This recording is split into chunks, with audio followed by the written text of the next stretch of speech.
Vá embora, sua velha vagabunda. Não preciso mais de você para nada. Essas palavras saíram da boca do meu próprio filho, aquele mesmo menino que eu embalei em meus braços por noites inteiras, que eu ensinei a andar, a falar, a ser homem. Estas palavras ecoaram pelas paredes da mansão que construí com meu marido ao longo de 40 anos de casamento. Ainda consigo sentir o impacto delas no meu peito, como um tapa.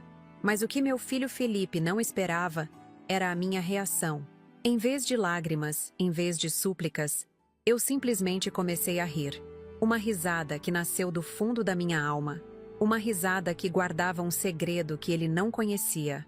Meu nome é Berenice Fontana, tenho 67 anos, e estou aqui para contar a história de como meu único filho tentou me descartar como um móvel velho depois que meu marido Jerônimo faleceu.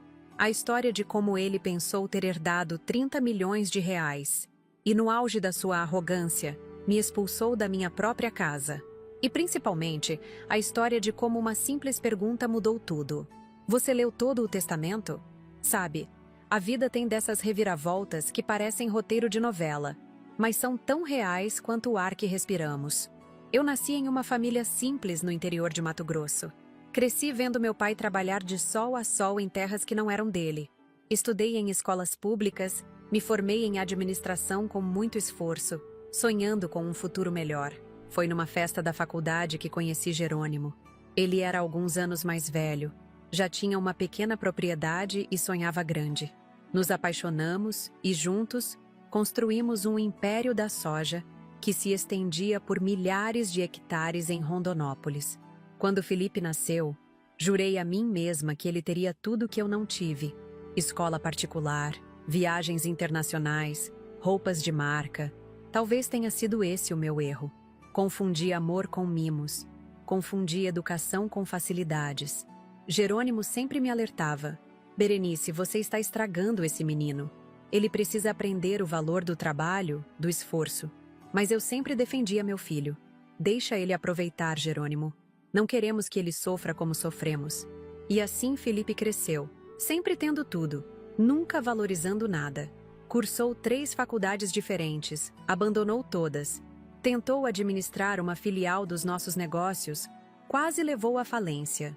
Cada fracasso era acompanhado de uma desculpa, nunca de um pedido de desculpas. E então, ele conheceu Bianca, uma modelo que nunca conseguiu decolar na carreira. Linda, ambiciosa e com um único objetivo na vida: encontrar um homem rico para sustentá-la.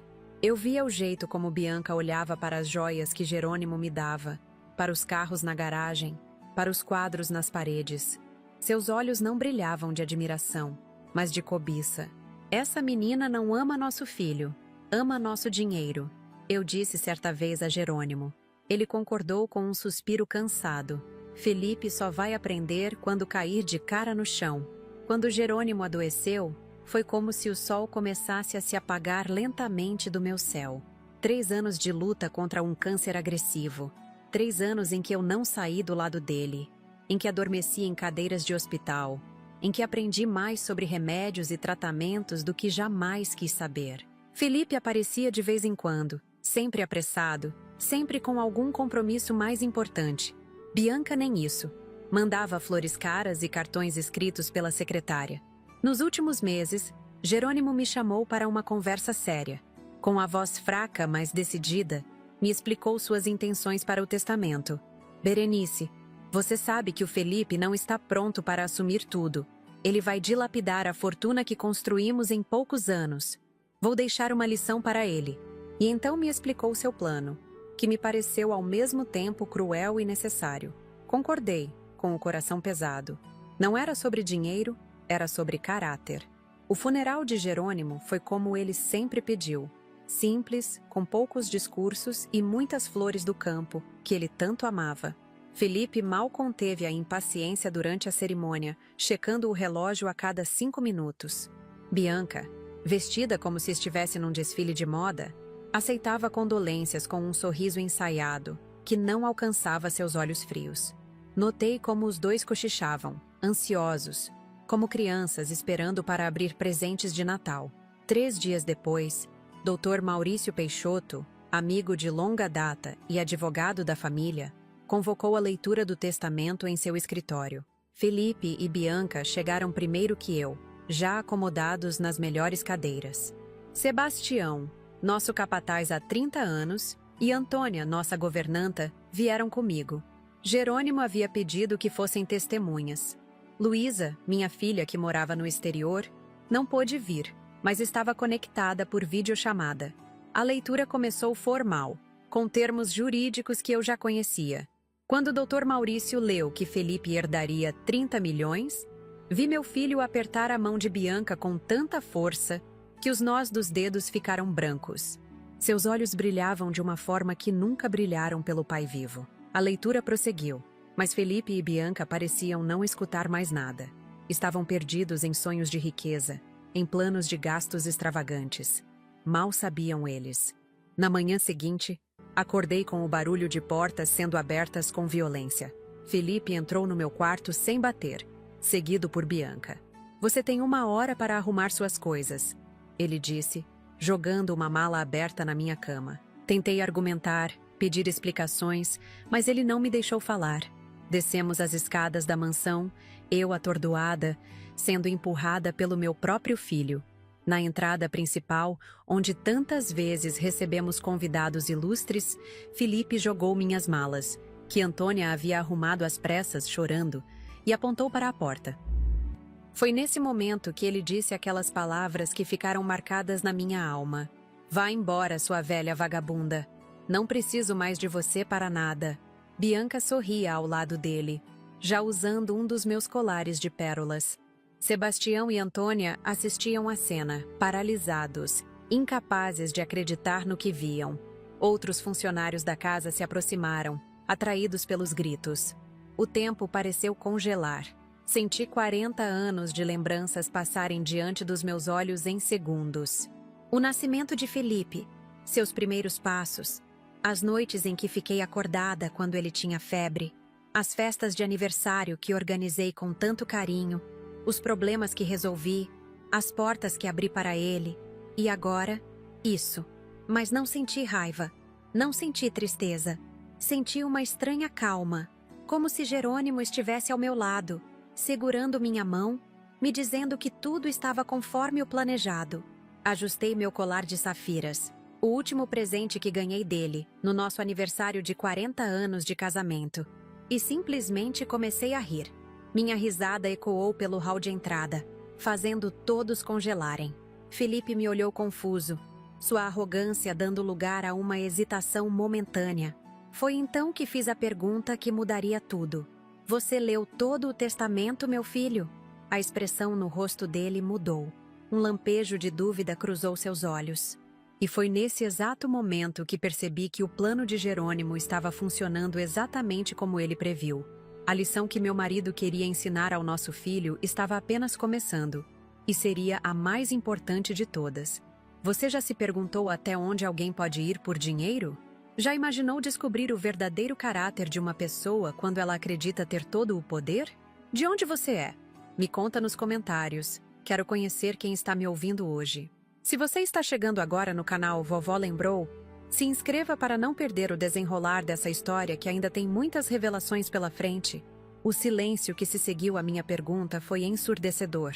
Todos os olhares fixos em mim, esperando minha próxima ação. Mas para entender o que aconteceu naquele momento, preciso voltar no tempo e contar como chegamos até ali. Como meu Jerônimo e eu construímos tudo do zero. E como nosso filho se tornou o homem que um dia me expulsaria de casa. Conheci Jerônimo Fontana numa época em que Mato Grosso ainda era considerado o fim do mundo para muita gente. Eu tinha acabado de me formar em administração e sonhava em trabalhar nos grandes centros, talvez São Paulo ou Rio de Janeiro. Ele apareceu numa festa da faculdade, convidado por um amigo em comum, mais velho, com mãos calejadas de quem conhecia o trabalho duro, mas com olhos que brilhavam quando falava do futuro. "Vou comprar terras em Rondonópolis", ele me disse naquela noite enquanto dançávamos. "O futuro do Brasil está no Centro-Oeste, no agronegócio. Você vai ver." Na época, achei que fosse apenas conversa para impressionar. 3 meses depois, estávamos casados e eu me mudava para uma pequena casa de madeira no meio do que parecia ser o nada. Tínhamos 200 hectares, um trator usado e muitos sonhos. Nossos vizinhos mais próximos ficavam a quase 1 hora de distância, e a cidade era um ponto distante que visitávamos uma vez por semana para comprar suprimentos. Berenice, isso vai dar certo, Jerônimo me dizia todas as noites, mesmo quando a colheita não foi boa, mesmo quando as chuvas não vieram, mesmo quando o banco ameaçava tomar nossa terra. E eu acreditava nele. Não porque era ingênua, mas porque via sua determinação, sua capacidade de aprender com os erros, de se adaptar. Foram anos difíceis aqueles primeiros. Acordávamos antes do sol nascer e trabalhávamos até não conseguirmos mais ficar de pé. Aprendi sobre plantio, sobre colheita, sobre negociação com compradores. Meu diploma de administração valia mais naquele pedaço de cerrado do que jamais valeria em qualquer escritório de cidade grande. Mantinha os livros de contabilidade, planejava os investimentos, negociava com bancos. Jerônimo era a força e a visão.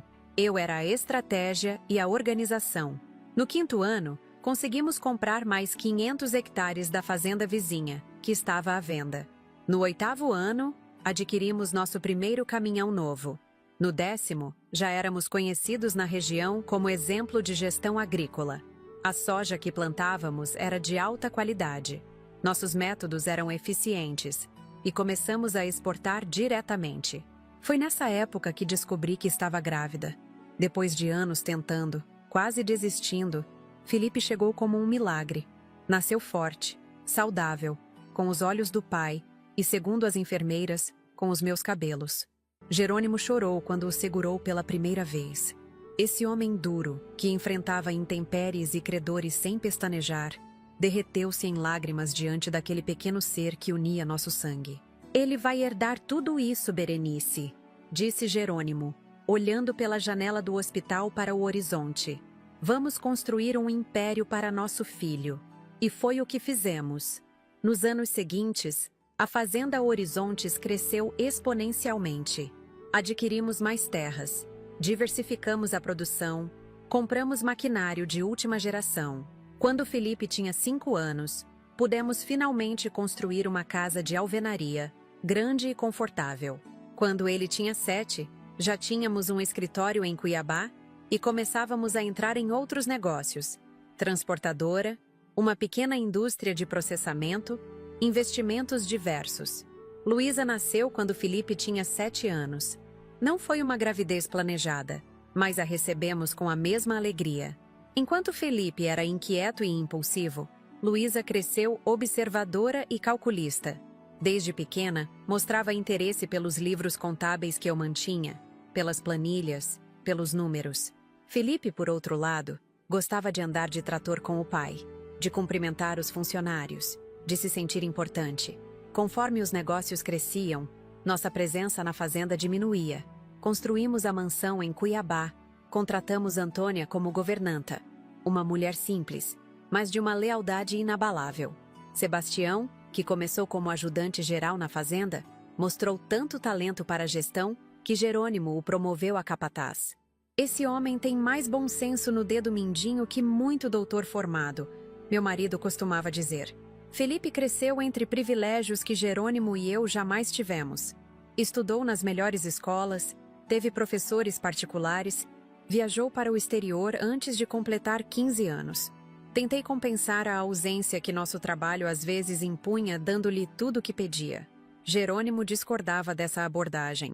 Você está criando um homem fraco, ele me disse certa noite depois que Felipe exigiu, não pediu, exigiu, um carro importado aos 18 anos. Ele precisa aprender que as coisas têm valor, que se conquistam com esforço. Ele é só um menino, argumentei. Tem tempo para aprender. E quando vai ser esse tempo, Berenice? Quando ele tiver 30? 40? Quando eu não estiver mais aqui para ensinar? Aquela última frase me atingiu como um presságio. Jerônimo sempre foi um homem saudável, mas o trabalho duro cobra seu preço. Os anos de exposição ao sol, o estresse dos negócios, as noites mal dormidas durante as crises, tudo isso deixou marcas invisíveis que só apareceriam anos depois. Felipe foi para a faculdade estudar administração, não por vocação, mas porque era o que esperávamos dele. Abandonou o curso no segundo ano. Tentou agronomia, depois direito. Nada parecia despertar seu interesse por mais de alguns meses. Enquanto isso, Luísa se formou em economia com honras, fez mestrado no exterior, começou a trabalhar em um banco de investimentos em Londres. Os desentendimentos entre os irmãos começaram quando Felipe, aos 26 anos, exigiu uma posição de liderança nos negócios da família. Jerônimo, contra minha vontade, cedeu e colocou nosso filho à frente de uma das fazendas menores que havíamos adquirido recentemente. Ele precisa aprender na prática, justificou meu marido. Vamos ver do que ele é capaz. 6 meses depois, a fazenda estava à beira da falência. Felipe havia dispensado funcionários experientes para contratar amigos, investido em maquinário desnecessário e ignorado completamente o planejamento de plantio. Jerônimo teve que intervir pessoalmente, trabalhando 18 horas por dia para reverter o estrago. Não foi minha culpa, Felipe se defendeu. O clima estava ruim, os fornecedores me enganaram, os funcionários não cooperaram. Sempre uma desculpa, nunca uma admissão de erro. Foi nessa época que ele conheceu Bianca, durante uma viagem a São Paulo. Ela se apresentou como modelo, mas sua carreira consistia principalmente em presenças VIP em eventos e algumas fotos em revistas de segunda linha. Tinha 28 anos e um histórico de relacionamentos com homens ricos e bem mais velhos que ela. Quando Felipe a trouxe para conhecer a família, percebi imediatamente o que ela era. Seus olhos percorriam nossa casa avaliando cada peça, cada objeto, como se estivesse fazendo um inventário. Prestava mais atenção em nossas posses do que em nossas palavras. Quando mencionamos a extensão dos negócios da família, vi seu rosto se iluminar com um brilho que nada tinha a ver com amor. Essa menina vai trazer problemas, comentei com Jerônimo naquela noite. Ela não ama nosso filho, ama o que ele representa. Felipe é adulto, respondeu meu marido, embora pudesse ver a preocupação em seus olhos. Ele precisa cometer seus próprios erros. O casamento aconteceu apenas 4 meses depois. Uma cerimônia extravagante que custou uma fortuna, paga, claro, por nós. Bianca exigiu o vestido mais caro, as flores mais raras, a festa mais luxuosa. Felipe concordou com tudo, ansioso por impressioná-la e a seus amigos da alta sociedade paulistana. Luísa se recusou a vir ao casamento. Não vou participar dessa farsa, ela disse ao telefone. Essa mulher só está com ele pelo dinheiro, e todo mundo sabe disso, menos o Felipe. Foi o início do rompimento entre os irmãos. Felipe nunca perdoou Luísa por sua ausência, e ela nunca perdoou o irmão por sua cegueira voluntária. Os primeiros anos de casamento foram um desfile de extravagâncias.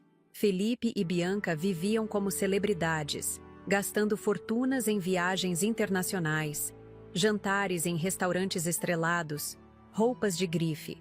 Ele tentou mais uma vez trabalhar nos negócios da família, assumindo o escritório de Cuiabá, mas seu interesse durava apenas até o próximo evento social ou viagem. Foi em uma dessas viagens, quando Felipe e Bianca estavam na Europa, que Jerônimo recebeu o diagnóstico que mudaria tudo: câncer de pâncreas, já em estágio avançado. A notícia caiu como uma bomba sobre nossa família. Liguei imediatamente para Felipe, que prometeu voltar no próximo voo. Voltou uma semana depois, alegando problemas com as passagens. Os 3 anos seguintes foram uma luta constante. Jerônimo, sempre tão forte, foi definhando diante dos meus olhos. Experimentamos todos os tratamentos possíveis. Consultamos especialistas no Brasil e no exterior. Eu dormia em cadeiras de hospital. Aprendia termos médicos. Administrava medicações. Minha vida se resumiu a cuidar do homem que havia sido meu companheiro por quase 4 décadas. Felipe aparecia ocasionalmente, sempre apressado, sempre com algum compromisso importante esperando. Bianca mandava arranjos de flores caríssimos, mas nunca tinha tempo para uma visita. Luísa voltou da Inglaterra assim que soube do diagnóstico e ficou por 2 meses. Mas a tensão com o irmão era tanta que Jerônimo pediu que ela voltasse para Londres. Não quero ver vocês brigando nos meus últimos dias, ele disse. Foi durante esse período que Jerônimo me chamou para uma conversa que mudaria tudo. Estávamos em casa, em um dos raros dias bons, quando ele conseguia ficar sentado na varanda observando o pôr do sol. Sua mão, antes forte e segura, agora tremia ao segurar a minha. Berenice, preciso falar sobre o testamento, ele disse, sua voz fraca mas decidida. Não quero falar sobre isso agora, respondi, tentando afastar aquele assunto doloroso. Precisamos. O tempo está acabando, e você sabe disso. Ele me explicou então seu plano. Um plano que, à primeira vista, parecia cruel, mas que escondia uma sabedoria que só um pai preocupado poderia ter. Vou deixar tudo para Felipe no testamento, ele disse. Os 30 milhões, as fazendas, as empresas, tudo. O quê? Exclamei sem acreditar. Depois de tudo que vimos, de como ele se comporta, de como gasta sem pensar no amanhã, deixe-me terminar. Ele pediu, apertando minha mão. No testamento principal, que será lido primeiro, tudo ficará para ele. Mas haverá um documento adicional, uma cláusula que só será mencionada depois.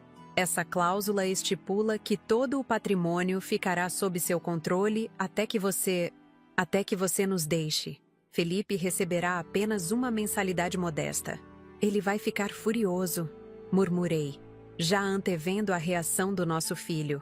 Sim, vai. E essa é a intenção. Quero ver o que ele fará quando pensar que tem tudo. Quero que ele mostre quem realmente é. E se ele mostrar o pior de si? Perguntei, com medo da resposta. Então ele terá uma chance de redenção. 30 dias para demonstrar arrependimento e reconciliar-se com você. Se não o fizer, perderá tudo. A herança será dividida entre Luísa e obras de caridade. Fiquei em silêncio, absorvendo o plano. Era simultaneamente cruel e amoroso. A última tentativa de um pai de ensinar ao filho uma lição sobre caráter, sobre valores que vão além do dinheiro. Você consegue fazer isso, Berenice? Ele perguntou, seus olhos fixos nos meus. Consegue ser forte o suficiente para aguentar o que vier? Para dar a nosso filho essa última chance de se tornar o homem que sei que ele pode ser? Olhei para aquele homem que havia sido meu parceiro na construção de tudo que tínhamos, que havia enfrentado comigo os anos difíceis, as noites sem dormir, as incertezas, que nunca desistiu, nunca fugiu de um desafio, e soube que não poderia negar-lhe esse último pedido. Sim, respondi finalmente. Vou fazer isso por você, por nós, pelo Felipe. Jerônimo sorriu, aquele sorriso que sempre me dava força, mesmo nos piores momentos. Você sempre foi a mais forte de nós dois, sabia? Desde o primeiro dia. 2 semanas depois dessa conversa, ele partiu, quieto, durante o sono, como se estivesse apenas descansando após um longo dia de trabalho. Segurei sua mão até o fim, agradecendo pelos anos que tivemos, prometendo em silêncio que cumpriria sua última vontade. O funeral foi como ele pediu, simples, sem ostentação, apenas com pessoas que realmente importavam. Notei como Felipe mal continha a impaciência durante a cerimônia, como Bianca aceitava as condolências com um sorriso ensaiado que não chegava aos olhos.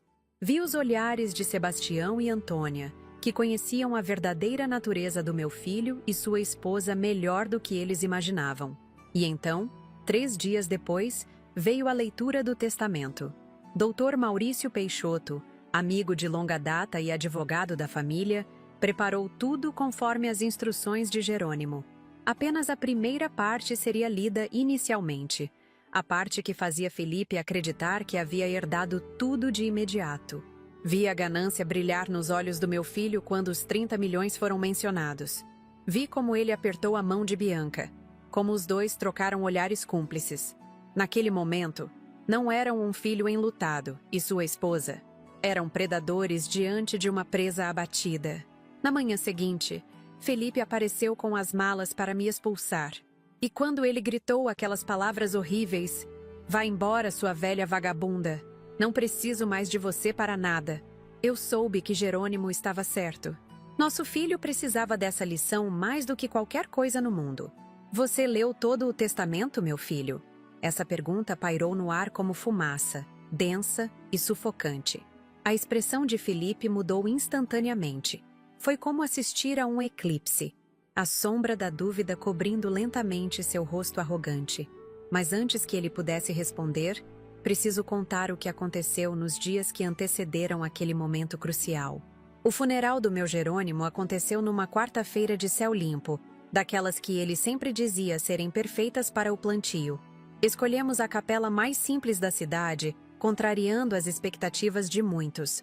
Felipe e Bianca sugeriram, ou melhor, insistiram, que fizéssemos uma cerimônia grandiosa na Catedral de Cuiabá. Papai merece uma despedida à altura do seu status, Felipe argumentou. Mas eu sabia que o que ele realmente queria era um espetáculo para impressionar seus amigos e sócios. Seu pai deixou instruções claras sobre como queria partir. Respondi firmemente. E vamos respeitá-las. Jerônimo havia me deixado um envelope com seus desejos para o funeral. Queria algo simples, sem discursos pomposos, com muitas flores do campo. Girassóis, especialmente, que sempre foram seus favoritos. Queria ser enterrado em um terno azul marinho comum, não no caixão de cedro luxuoso que Felipe sugeriu. A terra não se importa com a madeira do caixão, Jerônimo costumava dizer. Fiz questão de seguir cada instrução. Sebastião me ajudou a encontrar os girassóis mais bonitos da região e Antônia cuidou pessoalmente do terno que Jerônimo usaria em sua última jornada. Convidamos apenas pessoas que realmente fizeram parte da nossa vida. Trabalhadores da fazenda, amigos verdadeiros, parceiros de negócios que estiveram conosco nos momentos difíceis. Quando o dia chegou, notei como a capela se encheu rapidamente. Pessoas simples, em sua maioria, que vieram prestar sua última homenagem não ao empresário bem-sucedido, mas ao homem justo que muitos conheceram. Sentei-me na primeira fileira, observando o caixão fechado. Outra instrução de Jerônimo. Não quero que me lembrem deitado em uma caixa, ele havia dito. Felipe e Bianca chegaram 20 minutos atrasados, causando um pequeno tumulto quando entraram. Ela vestia um conjunto preto Chanel que parecia mais apropriado para um desfile de moda do que para um funeral, com óculos escuros enormes que não escondiam sua indiferença. Felipe usava um terno impecável e carregava uma expressão solene que eu sabia ser tão falsa quanto as juras de amor eterno que fazia para Bianca. Durante toda a cerimônia, observei meu filho olhando discretamente para o relógio a cada 5 minutos. Em um momento particularmente comovente, quando um dos trabalhadores mais antigos da fazenda falava sobre como Jerônimo o havia ajudado a construir uma casa para sua família, vi Felipe e Bianca trocando mensagens no celular, os dedos ágeis deslizando sobre as telas como se estivessem em uma reunião enfadonha. Dr. Maurício Peixoto sentou-se ao meu lado, segurando minha mão ocasionalmente. Força, Berenice, ele sussurrou. Jerônimo estaria orgulhoso da sua dignidade. Apenas assenti, incapaz de falar. Não chorei durante o funeral. Minhas lágrimas haviam sido derramadas nos meses anteriores, vendo meu marido partir lentamente, dia após dia. Agora sentia apenas uma calma estranha, como se uma parte de mim soubesse que aquilo era apenas o início de algo maior. Após a cerimônia, alguns poucos convidados vieram à mansão para um café. Felipe fez questão de circular entre eles, distribuindo apertos de mão e tapinhas nas costas como um político em campanha. Percebi como ele se aproximava especialmente dos sócios mais influentes, como sua postura mudava, tornando-se mais ereta, mais imponente. Já ensaiava o papel de novo patriarca dos Fontana. Vamos dar continuidade aos negócios do meu pai com a mesma excelência. Eu o ouvi dizer a um importante comprador de soja. Tenho planos ambiciosos para expandir ainda mais o império que ele construiu. Bianca, por sua vez, circulava pela sala como se já fosse a dona da casa. Pediu a Antônia que servisse o café em nossa melhor porcelana, aquela que usávamos apenas em ocasiões muito especiais. Vi como ela acariciava os móveis antigos, as obras de arte que Jerônimo e eu colecionamos ao longo dos anos, como se já estivesse decidindo o que manteria e o que descartaria. Este sofá é tão antiquado, comentou ela com uma amiga. Alto o suficiente para que eu ouvisse. Vou substituí-lo por algo mais contemporâneo assim que puder. Sebastião me lançou um olhar de indignação quando ouviu isso. Ele sabia, assim como eu, que aquele sofá havia sido o primeiro móvel de qualidade que Jerônimo e eu compramos, depois de anos dormindo em um colchão no chão da pequena casa de madeira em Rondonópolis. Tinha valor sentimental inestimável. Consegui manter a compostura até o último convidado ir embora. Subi para meu quarto, o quarto que dividi com Jerônimo por quase 4 décadas, e finalmente permiti que meu corpo cedesse ao cansaço. Deitei-me ainda vestida, abraçando o travesseiro dele, que ainda guardava seu cheiro. Não sei quanto tempo fiquei assim, flutuando entre a consciência e o sono, lembrando-me de momentos da nossa vida juntos. Foi Antônia quem me acordou na manhã seguinte, trazendo uma xícara de chá de camomila, como fazia todos os dias desde que Jerônimo adoeceu. Dona Berenice, ela disse suavemente, colocando a xícara na mesa de cabeceira. O Dr. Maurício ligou. Marcou a leitura do testamento para amanhã às 10 horas no escritório dele. Apenas assenti, sem forças para falar. Antônia, que estava conosco há mais de 20 anos, sentou-se na beirada da cama e segurou minha mão. "A senhora vai ficar bem?" perguntou, a preocupação evidente em seus olhos. "Vou, Antônia", respondi finalmente. Jerônimo e eu nos preparamos para este momento. Ela assentiu, compreendendo sem que eu precisasse explicar. Antônia não conhecia os detalhes do plano, mas conhecia Jerônimo e eu o suficiente para saber que não deixaríamos o futuro ao acaso. "O Sr. Felipe já está sabendo da leitura do testamento", ela informou, um leve tom de desaprovação em sua voz. "Ele e a Dona Bianca parecem ansiosos." "Imagino que sim", respondi, tentando não demonstrar a tristeza que sentia ao pensar no meu próprio filho mais preocupado com a herança do que com a perda do pai. Passei o resto do dia em uma espécie de transe, vagando pelos cômodos da casa, tocando objetos que guardavam memórias dos nossos anos juntos. A escrivaninha onde Jerônimo trabalhava até tarde, os livros que líamos juntos nas noites de chuva, as fotografias que documentavam nossa jornada, de um jovem casal cheio de sonhos a empresários bem-sucedidos. Na manhã seguinte, vesti-me com cuidado para a leitura do testamento. Escolhi um conjunto azul marinho sóbrio, a cor favorita de Jerônimo, e coloquei o colar de safiras que ele me deu no nosso aniversário de 40 anos. Era uma peça de valor considerável, mas para mim, valia infinitamente mais pelo significado. Chegamos ao escritório de Dr. Maurício alguns minutos antes das 10. Sebastião fez questão de me levar pessoalmente, preocupado com meu estado emocional. Antônia também veio a meu pedido. Jerônimo havia instruído que eles fossem testemunhas do que estava por vir. Felipe e Bianca já estavam lá, acomodados nas melhores cadeiras diante da mesa de Dr. Maurício. Meu filho levantou-se brevemente quando entrei, mais por obrigação do que por respeito. Bianca apenas acenou com a cabeça, sem tirar os olhos do telefone. "Bom dia a todos." Dr. Maurício começou, ajustando os óculos. "Estamos aqui para a leitura do testamento do Sr. Jerônimo Fontana." Ele abriu uma pasta grossa e começou a ler os termos jurídicos habituais. Observei Felipe se inclinando levemente para frente quando o Dr. Maurício chegou à parte da distribuição dos bens. Seus olhos brilhavam de uma forma que nunca vi quando Jerônimo estava vivo. "Ao meu filho, Felipe Fontana, deixo a totalidade dos meus bens, incluindo, mas não se limitando a, todas as propriedades rurais e urbanas, ações das empresas Fontana Agronegócios, participações em outras empresas, contas bancárias e investimentos, totalizando aproximadamente 30 milhões de reais." Felipe apertou a mão de Bianca com tanta força que os nós dos seus dedos ficaram brancos. Ela sorriu, um sorriso que não alcançava seus olhos frios e calculistas. Os dois trocaram um olhar cúmplice que me fez estremecer. Dr. Maurício continuou lendo, mencionando pequenos legados para funcionários de longa data, incluindo Sebastião e Antônia. Felipe mal prestava atenção agora, mexendo no celular discretamente, provavelmente já enviando mensagens sobre sua nova condição financeira. Quando a leitura terminou, meu filho se levantou rapidamente, estendendo a mão para Dr. Maurício. "Obrigado, doutor", ele disse com falsa solenidade. "Meu pai foi muito generoso. Prometo honrar seu legado." Palavras vazias que soavam ensaiadas. Dr. Maurício apenas assentiu, sem comentários. Ele sabia, assim como eu, o que viria a seguir.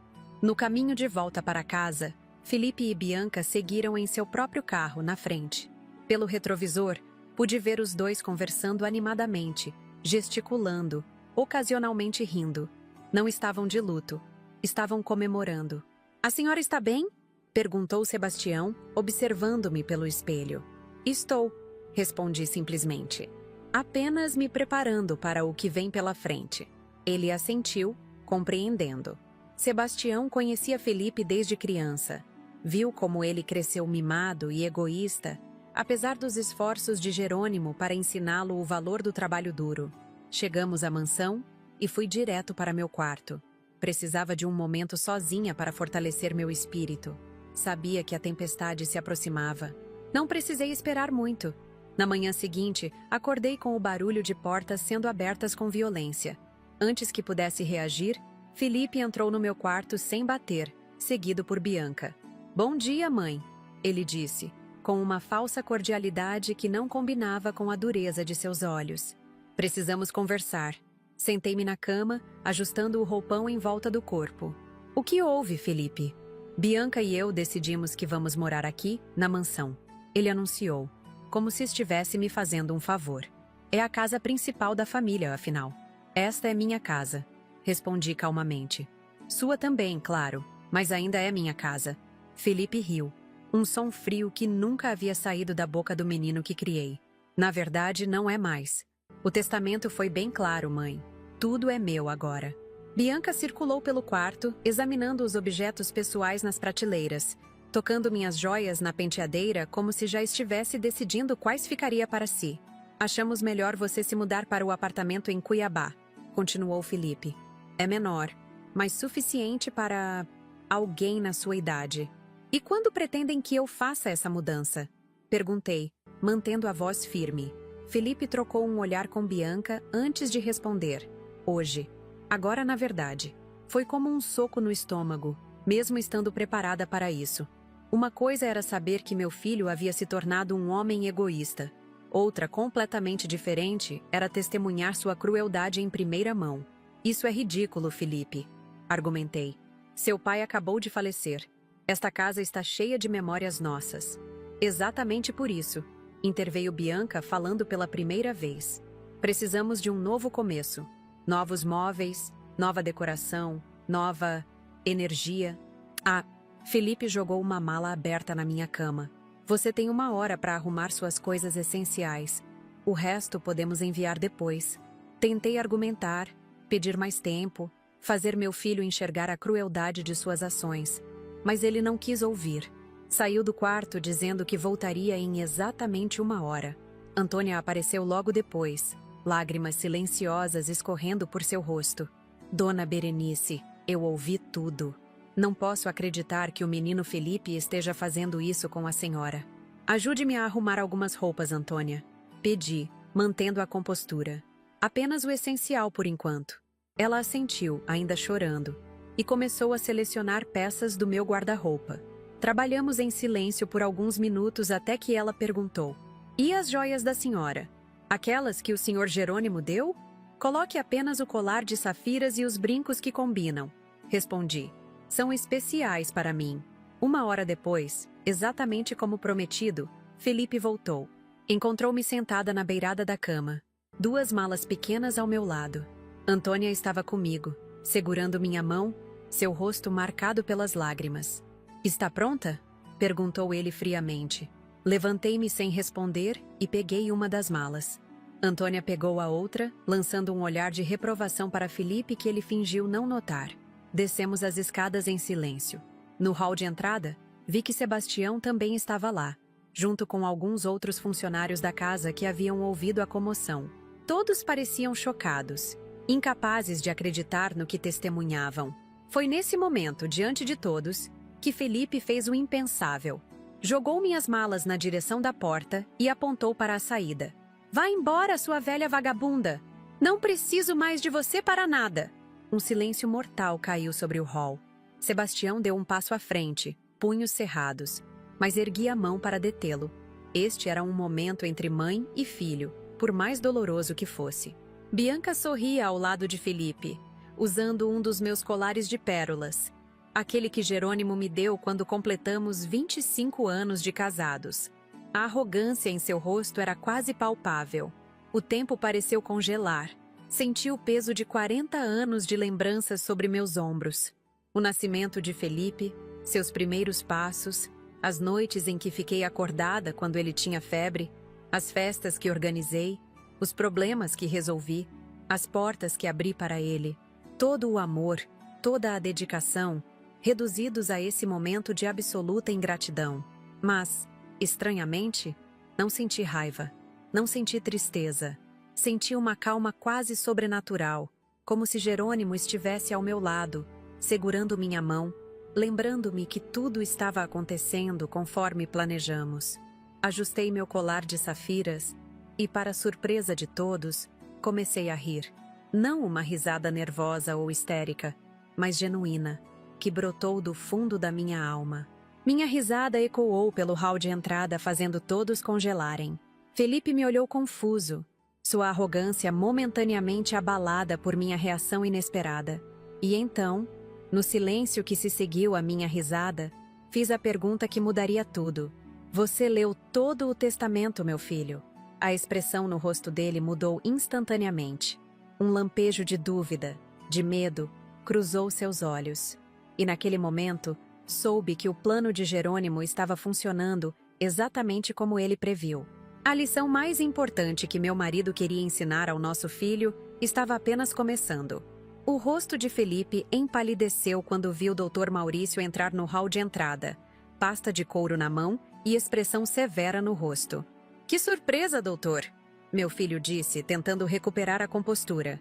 "Não esperávamos vê-lo hoje. Vim a pedido da sua mãe", respondeu o advogado, caminhando calmamente em nossa direção. "E parece que cheguei em bom momento." Ah, Sebastião e Antônia trocaram olhares significativos, como se soubessem que estavam prestes a testemunhar algo importante. Os outros funcionários da casa permaneceram imóveis, sentindo a tensão no ar. "Maurício!" chamei, ajustando meu colar de safiras com tranquilidade estudada. "Acho que está na hora de esclarecer alguns pontos para meu filho e minha nora." Bianca deu um passo à frente, o colar de pérolas roubado brilhando em seu pescoço. "Não há nada para esclarecer. O testamento foi lido ontem. Apenas a primeira parte dele", corrigiu o Dr. Maurício, colocando sua pasta sobre a mesa de centro do hall. "Como era desejo do Sr. Jerônimo?" "Como assim, primeira parte?" Felipe perguntou, seu tom oscilando entre arrogância e receio. "Isso é algum tipo de truque?" Dr. Maurício abriu a pasta meticulosamente, retirando documentos oficiais com selos cartoriais. "Não, Sr. Felipe. É uma cláusula testamentária perfeitamente legal, registrada e validada." Um silêncio pesado se instalou enquanto o advogado ajustava os óculos e preparava-se para ler. Notei uma gota de suor descendo pela têmpora de Felipe, apesar do ar-condicionado.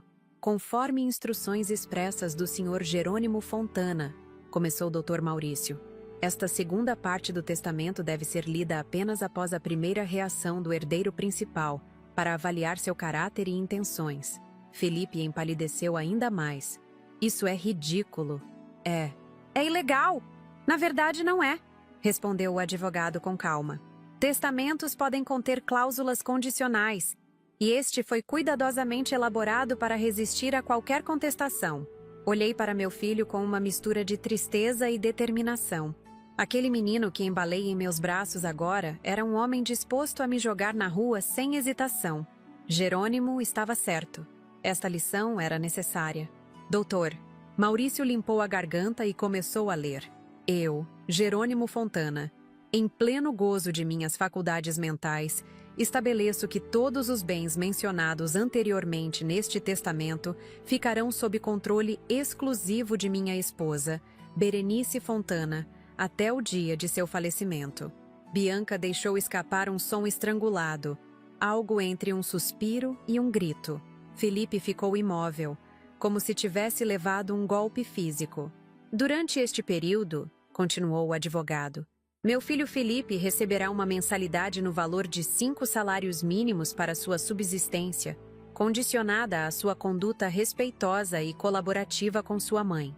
Isso não pode ser verdade, murmurou Felipe, sua voz apenas um sussurro. Dr. Maurício ignorou a interrupção. Esta cláusula foi criada para garantir não apenas a segurança financeira de minha esposa, que foi fundamental na construção de todo o nosso patrimônio, mas também para proporcionar uma oportunidade de crescimento pessoal e moral para meu filho. Olhei ao redor e vi os rostos dos funcionários. Alguns escondendo sorrisos discretos, outros observando com espanto a cena que se desenrolava. Além disso, prosseguiu o advogado, Felipe terá 30 dias a partir desta leitura para demonstrar genuíno arrependimento por qualquer comportamento inadequado e reconciliar-se com sua mãe. Caso não o faça, perderá completamente o direito à herança futura, que será dividida entre obras de caridade selecionadas e minha filha, Luísa Fontana. O documento caiu das mãos trêmulas de Felipe quando o Dr. Maurício lhe entregou para confirmação. Bianca o agarrou no ar, seus olhos percorrendo freneticamente as linhas escritas, buscando alguma brecha, alguma saída. Página 7, parágrafo 3. Indiquei calmamente. Exatamente como seu pai me disse que estaria. Felipe me encarou, seu rosto uma máscara de incredulidade e raiva. Você sabia disso o tempo todo? Deixou que você mostrasse quem realmente é. Completei. Sim, era exatamente o que seu pai queria.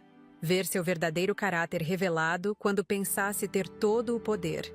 Bianca soltou uma risada nervosa, quebrando o silêncio tenso. Isso é absurdo. Vamos contestar.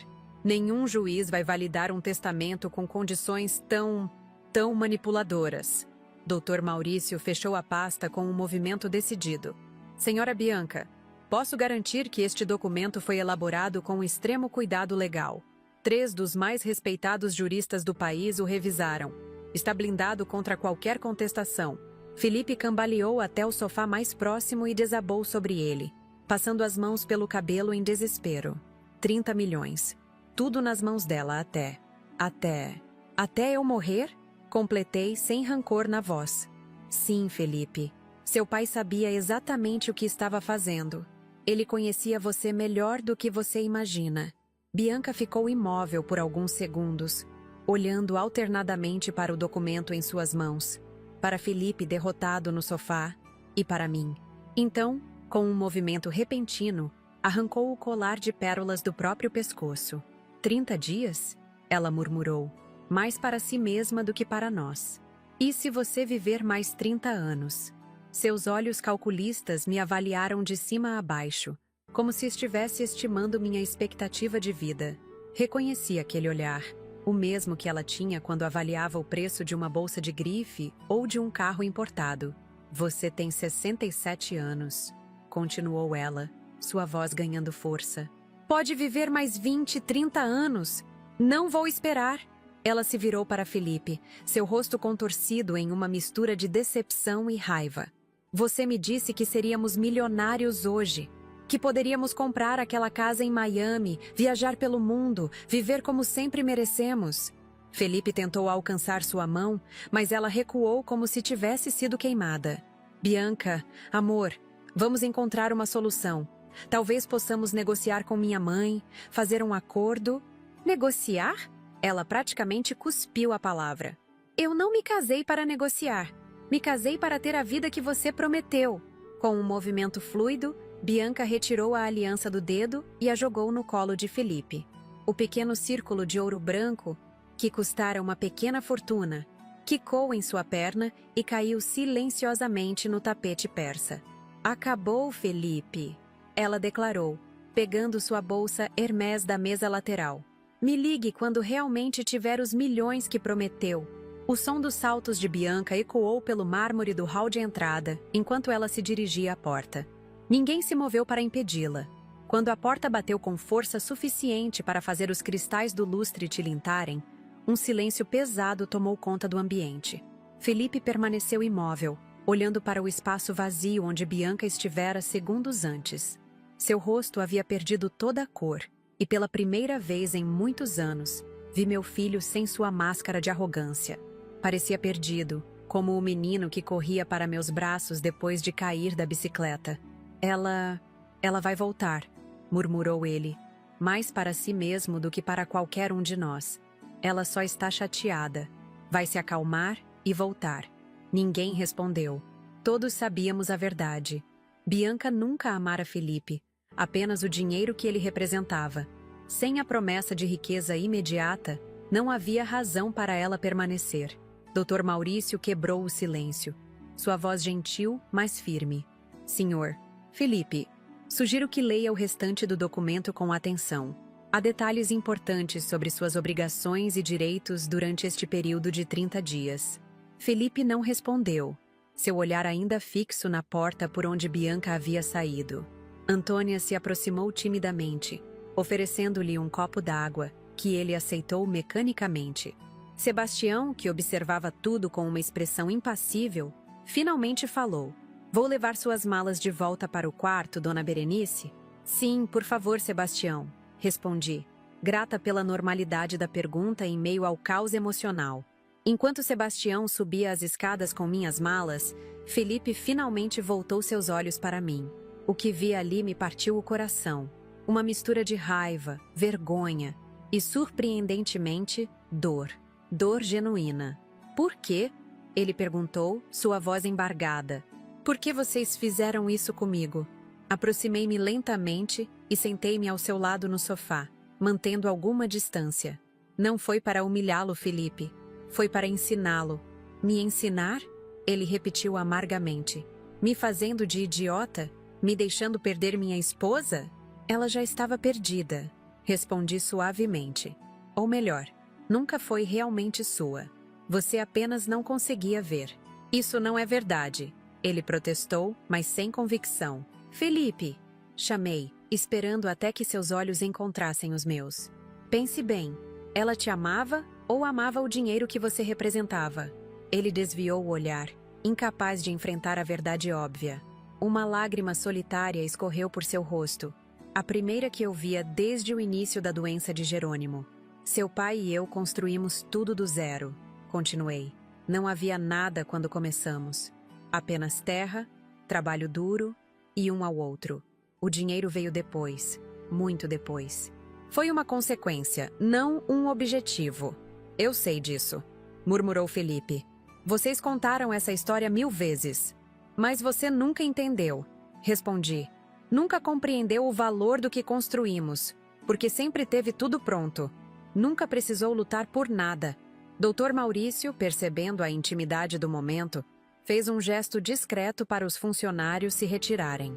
Em poucos instantes, estávamos sozinhos no hall. Apenas Felipe, eu e as verdades dolorosas que precisavam ser ditas. Seu pai estava preocupado, continuei.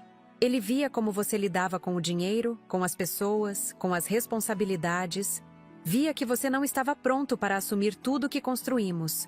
Então ele decidiu me humilhar, Felipe concluiu amargamente.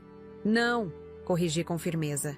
Ele decidiu te dar uma chance de mostrar quem você realmente é quando acha que ninguém está olhando.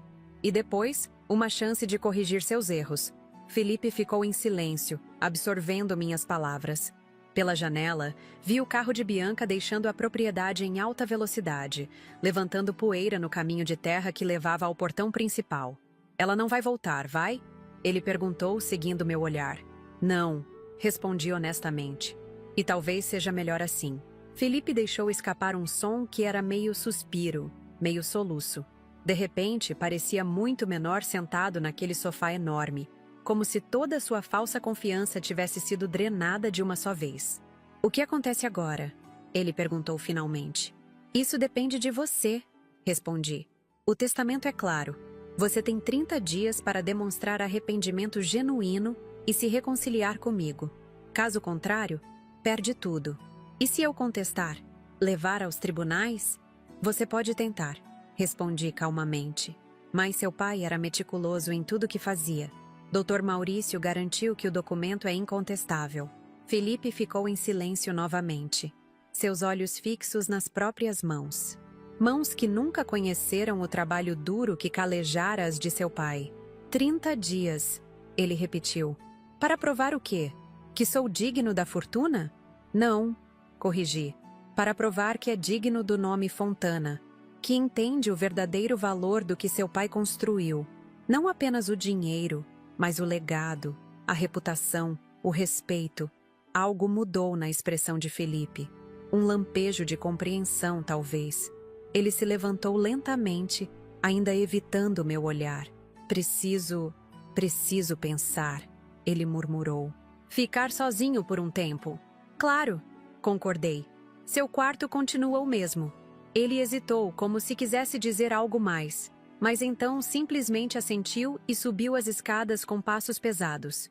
Observei-o até desaparecer no corredor, carregando o peso das revelações daquela manhã. Dr. Maurício, que havia se retirado discretamente para a sala adjacente, voltou quando Felipe saiu. Foi como Jerônimo previu, comentou ele, sentando-se ao meu lado. Cada reação, cada palavra. Meu marido conhecia nosso filho melhor do que ele mesmo se conhece. Respondi, sentindo uma pontada de tristeza. Mas ainda não sabemos como isso vai terminar. Você acha que ele vai mudar? Perguntou o advogado com genuíno interesse. Olhei para as alianças de Bianca, ainda caída no tapete.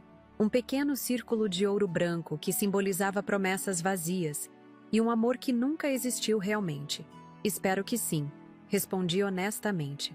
O plano de Jerônimo não era punir Felipe, mas salvá-lo de si mesmo.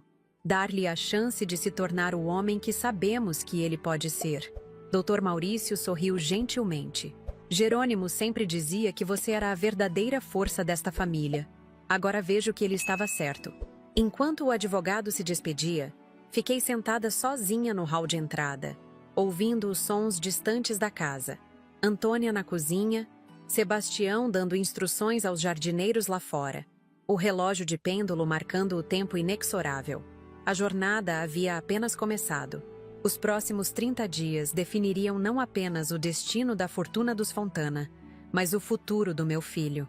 E se o plano final de Jerônimo conseguiria trazer de volta o menino que um dia conhecemos, escondido sob camadas de arrogância e privilégio. Ajustei meu colar de safiras e sorri levemente. Jerônimo estaria orgulhoso.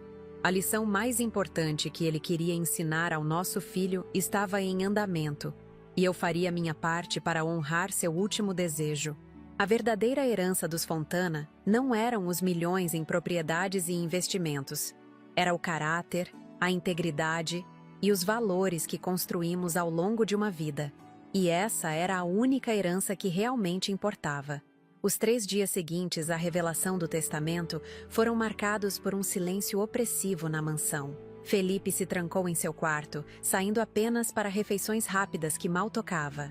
Quando nos cruzávamos pelos corredores, ele desviava o olhar, como se não conseguisse enfrentar a verdade que meus olhos carregavam. Nenhum de nós mencionou Bianca, que havia desaparecido como se nunca tivesse feito parte de nossas vidas. Na manhã do 4º dia, enquanto tomava meu café na varanda, observando o nascer do sol sobre os jardins que Jerônimo havia desenhado pessoalmente, ouvi passos hesitantes se aproximando. Felipe apareceu, olheiras profundas marcando seu rosto, barba por fazer, usando a mesma roupa de 2 dias atrás. Posso me sentar? Perguntou ele, indicando a cadeira vazia ao meu lado. Assenti, servindo-lhe uma xícara de café sem perguntar. Ele a aceitou com um agradecimento murmurado. A primeira palavra gentil que me dirigia em semanas. Bianca ligou ontem, disse ele finalmente, quebrando o silêncio, para pedir o divórcio. Não demonstrei surpresa. Sinto muito, respondi, e parte de mim realmente sentia, não por Bianca, mas pela dor que via nos olhos do meu filho. Não sinta, ele deu um sorriso amargo. Você estava certa. Ela nunca me amou. Disse que está voltando para São Paulo, que encontrou um empresário mais velho que pode atender às suas necessidades. Ele fez aspas no ar nem esperou a tinta do nosso certificado de casamento secar direito. Ficamos em silêncio por alguns momentos. O canto dos pássaros preenchendo o vazio entre nós. Felipe girava a xícara entre as mãos, os olhos fixos no líquido escuro. Passei esses dias pensando, continuou ele, sobre o papai, sobre você, sobre tudo o que aconteceu. mantive-me em silêncio, permitindo que encontrasse suas próprias palavras. No início, fiquei furioso. Achei que vocês tinham armado para mim, que era uma crueldade desnecessária. Ele hesitou, mas então comecei a lembrar de como o pai sempre tentou me ensinar sobre trabalho duro, sobre valores, como eu nunca ouvi. Felipe levantou os olhos, encontrando os meus pela primeira vez em dias. Lembrei daquela vez. Eu devia ter uns 14 anos, quando pedi uma moto importada. O pai disse que eu precisava trabalhar para consegui-la. Ofereceu-me pagar metade se eu trabalhasse na fazenda durante as férias para ganhar o restante. Lembrei-me perfeitamente daquele episódio. Você trabalhou 3 dias e desistiu. E 2 semanas depois, você comprou a moto para mim, completou ele, um traço de vergonha em sua voz. Contra a vontade do pai. Senti meu rosto aquecer. Era verdade. Eu havia sabotado as lições de Jerônimo por anos, mimando Felipe quando deveria ter reforçado os ensinamentos do marido. Ambos cometemos erros, filho, admiti. Eu também tenho minha parcela de culpa em quem você se tornou. Ele balançou a cabeça lentamente. Isso não justifica como te tratei. As coisas que disse? Não justifica, concordei. Minha voz firme, mas sem rancor. Mas entendo por que aconteceu. Felipe deixou a xícara na mesa e se levantou, caminhando até a balaustrada da varanda. De costas para mim, seus ombros pareciam carregar o peso do mundo. Não sei se consigo mudar, confessou ele, tão baixo que quase não ouvi. Não sei se sei como ser diferente. Levantei-me e fui até ele, parando a seu lado. Não o toquei. O abismo entre nós ainda era grande demais para isso. Ninguém está pedindo que você mude da noite para o dia, respondi. Seu pai sabia que seria um processo, por isso os 30 dias. E se eu falhar? A vulnerabilidade em sua voz me lembrou do menino que ele foi um dia. Então você terá que encontrar seu próprio caminho, sem a fortuna dos Fontana para apoiá-lo. Ele assentiu lentamente, absorvendo a realidade da situação. O que devo fazer? Por onde começar?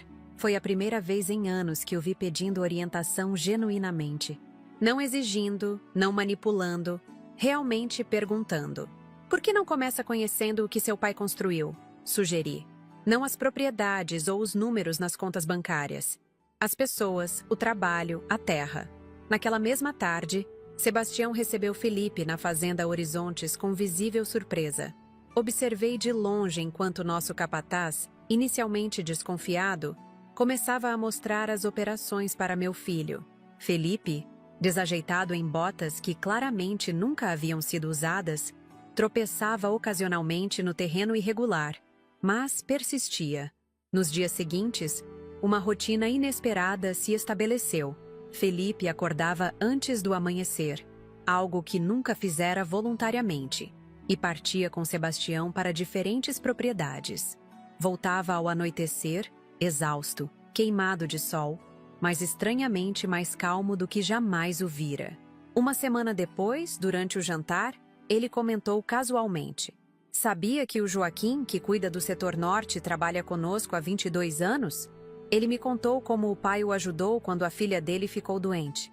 Pagou todo o tratamento. Seu pai sempre cuidou de quem trabalhava conosco", respondi.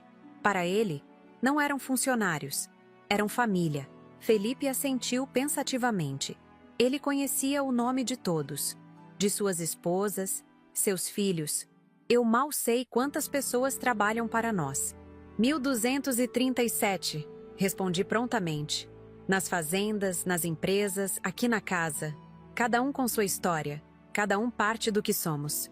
Ele me olhou com uma expressão que não consegui decifrar. Como você sabe disso tudo? Porque sempre estive ao lado do seu pai. Não apenas como esposa, mas como parceira. Hesitei antes de continuar. Você acha que uma empresa desse tamanho se constrói sozinha? Enquanto seu pai cuidava do plantio, da colheita, eu cuidava dos números, dos contratos, das pessoas. Algo mudou no olhar de Felipe, como se estivesse me vendo realmente pela primeira vez. Achei que você fosse apenas a esposa dele, admitiu envergonhado. A mãe que ficava em casa. Muitos pensam isso, respondi sem ressentimento.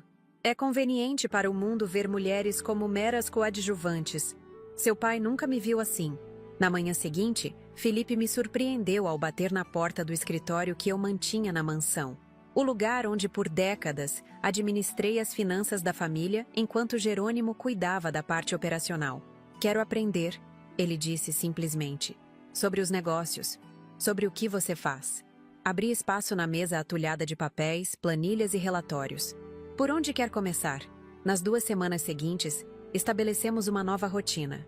Manhãs no escritório comigo, aprendendo sobre contratos, investimentos, gestão financeira.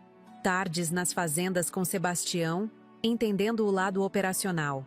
Pela primeira vez, Felipe demonstrava interesse genuíno. Fazia perguntas, tomava notas, assumia pequenas responsabilidades. Numa quarta-feira chuvosa, enquanto revisávamos relatórios financeiros, Felipe apontou para um item específico. Por que estamos gastando tanto com o programa de bolsas de estudo para filhos de funcionários? Seu pai acreditava em educação como transformação. Expliquei. Todo filho de funcionário que quiser estudar tem bolsa garantida, do ensino fundamental à universidade. Mas isso custa milhões por ano, ele observou surpreso. E retorna em lealdade, em qualidade de vida, em comunidades mais fortes ao redor de nossas propriedades. Respondi. Não é caridade, Felipe. É investimento no futuro. Ele refletiu por um momento. Nunca pensei assim. Seu pai pensava. Respondi suavemente. Para ele, sucesso não se media apenas por lucro. No dia seguinte, Felipe pediu para visitar uma das escolas apoiadas pela Fundação da Família. Acompanhei-o, curiosa para ver sua reação. A pequena escola rural, a 30 quilômetros da sede da fazenda, atendia crianças de várias comunidades próximas. Quando chegamos, fomos recebidos pela diretora, uma mulher enérgica que não escondeu a surpresa ao ver Felipe. Senhor Fontana, que honra inesperada. Seu pai costumava nos visitar regularmente, mas confesso que não esperávamos vê-lo. Felipe pareceu desconfortável com a observação. Estou tentando conhecer melhor os projetos da família, explicou sem elaborar. Durante a visita, observei uma mudança gradual em sua postura. No início tenso e distante, foi se relaxando ao interagir com os professores e, especialmente, com as crianças. Uma menina de aproximadamente 8 anos se aproximou timidamente. "O senhor é filho de seu Jerônimo?" perguntou ela. Felipe se agachou para ficar na altura dela. "Sou sim. Você conhecia meu pai? Ele vinha ler histórias pra gente." Ela respondeu, os olhos brilhando. Fazia vozes diferentes para cada personagem. Era muito engraçado. Vi o choque no rosto de Felipe. Essa era uma faceta de Jerônimo que ele claramente desconhecia. O empresário poderoso que fazia vozes engraçadas para crianças em uma escola rural. No caminho de volta, ele permaneceu em silêncio por vários quilômetros. "Eu não sabia", disse finalmente. "Sobre a escola, sobre as leituras."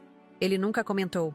"Seu pai não fazia essas coisas para obter reconhecimento", expliquei. Fazia porque acreditava que era o certo. Aquela noite, encontrei Felipe na biblioteca, cercado por álbuns de fotografias antigos. Imagens de Jerônimo jovem, de nossos primeiros anos juntos, do crescimento das fazendas. Felipe olhou para mim com olhos marejados. Como pude conhecer tão pouco meu próprio pai? Sentei-me ao seu lado, olhando para uma foto em particular. Jerônimo carregando Felipe bebê nos braços, orgulho irradiando de seu rosto. "Ele te amava muito", disse simplesmente. Tudo o que fez, inclusive este testamento, foi por amor. No 25º dia, após a revelação do testamento, recebi uma ligação inesperada. Luísa, minha filha que vivia em Londres, estava no aeroporto de Cuiabá. "Estou voltando, mãe", ela disse, sua voz misturada ao ruído de fundo. "Soube o que aconteceu. Preciso estar aí com você." Enviei Sebastião para buscá-la. E horas depois, tive minha filha em meus braços após quase 2 anos de separação. Luísa estava mais magra, mais séria, mas seus olhos, tão parecidos com os de Jerônimo, ainda brilhavam com a mesma determinação. "Como soube?" perguntei, depois que nos acalmamos. "Dr. Maurício me ligou", ela explicou. "Achou que eu deveria saber." Naquela noite, preparei um jantar especial. O primeiro em que estaríamos reunidos como família desde a morte de Jerônimo. Felipe entrou na sala de jantar e congelou ao ver a irmã. Luísa, ele murmurou claramente sem saber como reagir. Minha filha se levantou lentamente. Por um momento tenso, pensei que ela poderia atacá-lo verbalmente. O ressentimento entre eles havia sido profundo por anos.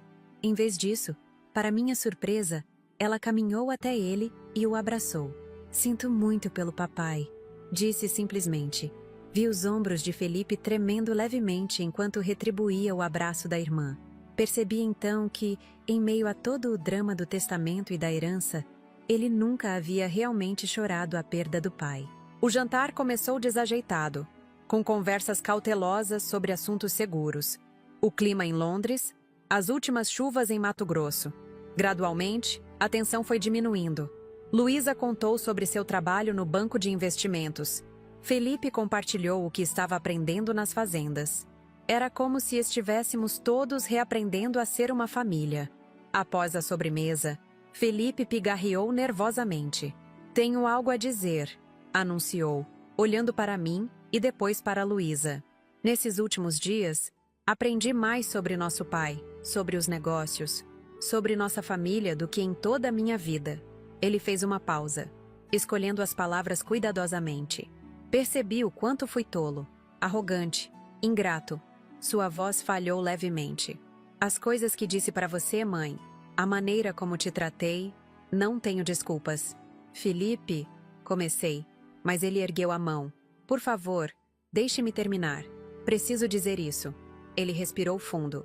Passei anos achando que merecia tudo simplesmente por ser filho de Jerônimo Fontana. Nunca entendi que o nome que carrego vem com responsabilidades, não apenas privilégios. Luísa assentiu levemente, seus olhos fixos no irmão. Não sei se consigo ser o homem que nosso pai gostaria que eu fosse, continuou Felipe. Mas quero tentar. Não pelos 30 milhões, não pela herança, mas porque finalmente entendo o que ele tentou me ensinar a vida toda. Silêncio seguiu suas palavras. Foi Luísa quem o quebrou. Mudanças verdadeiras levam tempo, Felipe. Ela disse surpreendentemente gentil. Não acontecem em 30 dias. Eu sei, ele respondeu olhando para as próprias mãos. Por isso, ele hesitou. Por isso decidi abrir mão da herança. Fiquei atônita. O quê? Quero ganhar meu próprio caminho, explicou ele. Começar do zero, como vocês fizeram. Provar para mim mesmo que posso. Troquei um olhar com Luísa, que parecia igualmente surpresa.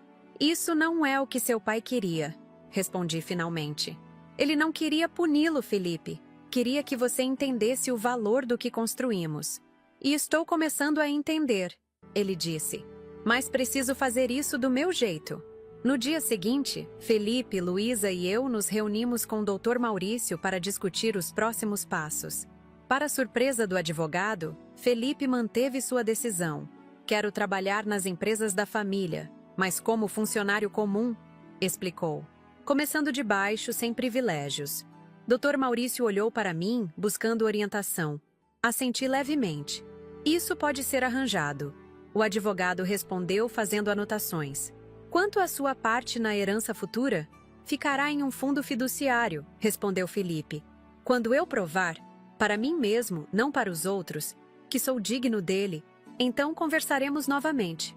Naquela tarde, enquanto o sol se punha sobre a fazenda Horizontes, caminhei sozinha até o pequeno bosque de ipês que Jerônimo plantara quando nos casamos. As árvores, agora majestosas, floresciam em amarelo vibrante, cobrindo o chão com um tapete dourado. Você conseguiu, meu amor, murmurei para o vento. Seu plano funcionou melhor do que poderíamos imaginar. Senti uma presença ao meu lado e virei para encontrar Felipe, observando as árvores com uma expressão serena que não via em seu rosto há anos. Papai plantou essas árvores? Perguntou ele. Sim, uma para cada ano que planejava passar comigo. Sorri com a lembrança. Ele disse que queria viver o suficiente para ver todas elas floridas e fortes. Felipe passou o braço pelos meus ombros. O primeiro gesto de carinho espontâneo em tanto tempo que quase me fez chorar. Ele conseguiu, disse meu filho suavemente. De mais formas do que imaginava. Ficamos assim por um longo momento, mãe e filho, reconciliados sob as árvores que simbolizavam o amor e a previdência de Jerônimo. O sol lançava raios dourados entre os galhos, iluminando o caminho à nossa frente. Um caminho que finalmente parecíamos prontos para trilhar juntos. Não era o fim da história dos Fontana. Era apenas o início de um novo capítulo. Um que Jerônimo, em sua sabedoria, havia escrito para nós do além. Um testamento que, no final, não era sobre dinheiro ou propriedades, mas sobre valores, caráter e redenção. E eu, Berenice Fontana, aos 67 anos, estava pronta para essa nova jornada. Assim termina mais um capítulo da minha vida. Um capítulo que começou com dor e terminou com esperança. Quando meu marido Jerônimo morreu, pensei que a pior dor seria a perda do homem que amei por 40 anos. Não imaginava que meu próprio filho, Felipe, tentaria me expulsar da casa que construímos juntos, me chamando de velha vagabunda, enquanto sua esposa interesseira, Bianca, já usava minhas joias. Mas Jerônimo, meu companheiro de vida, me conhecia bem demais. Ele sabia que eu teria força para enfrentar esse momento difícil. E conhecia nosso filho melhor do que ninguém. Sabia que Felipe precisava dessa lição para finalmente crescer e se tornar o homem que poderia ser. Quando vi o rosto do meu filho mudar ao perceber que não havia lido o testamento completo, que os 30 milhões de reais ficariam sob meu controle até minha morte, senti uma mistura de tristeza e alívio. Tristeza por ver a pessoa que ele havia se tornado, alívio por saber que o plano de Jerônimo poderia salvá-lo. A partida imediata de Bianca foi dolorosa para Felipe, mas necessária. Como diziam na fazenda quando eu era jovem, às vezes é preciso arrancar o espinho para a ferida sarar. Ela nunca o amou, apenas a fortuna que ele representava. E quando o dinheiro desapareceu, seu amor também se foi. Os 30 dias que se seguiram foram uma jornada de autodescoberta para meu filho. Ele conheceu as fazendas que nunca havia valorizado, conversou com funcionários que trabalhavam conosco há décadas, descobriu a escola rural onde seu pai lia histórias para as crianças. Felipe finalmente viu o verdadeiro legado de Jerônimo Fontana. Não o dinheiro, mas os valores, o respeito, a integridade. A chegada de Luísa, minha filha que vivia em Londres, completou nosso círculo familiar. Ver meus 2 filhos reconciliados, após anos de ressentimentos, foi um presente que nem eu esperava receber. E a decisão de Felipe de abrir mão da herança para construir seu próprio caminho mostrou que a transformação havia sido mais profunda do que qualquer um de nós poderia esperar. Hoje, 2 anos depois daqueles eventos, nossa família está diferente. Felipe trabalha nas empresas, começou como assistente administrativo e vai subindo por mérito próprio. Luísa decidiu ficar no Brasil, trazendo sua experiência internacional para ajudar a expandir nossos negócios. E eu continuo administrando tudo, agora com a alegria de ver meus filhos crescendo como pessoas, não apenas como herdeiros. Bianca, soube recentemente, já está no 3º casamento com homens ricos. Não guardo rancor dela. Foi apenas o instrumento que o destino usou para ensinar uma lição ao meu filho. Sebastião e Antônia continuam conosco, mais como família do que funcionários, testemunhas de toda a nossa jornada. A mansão em Cuiabá, que quase perdi, está mais viva do que nunca. Luísa trouxe sua energia jovem. Felipe está construindo uma casa menor nos fundos da propriedade.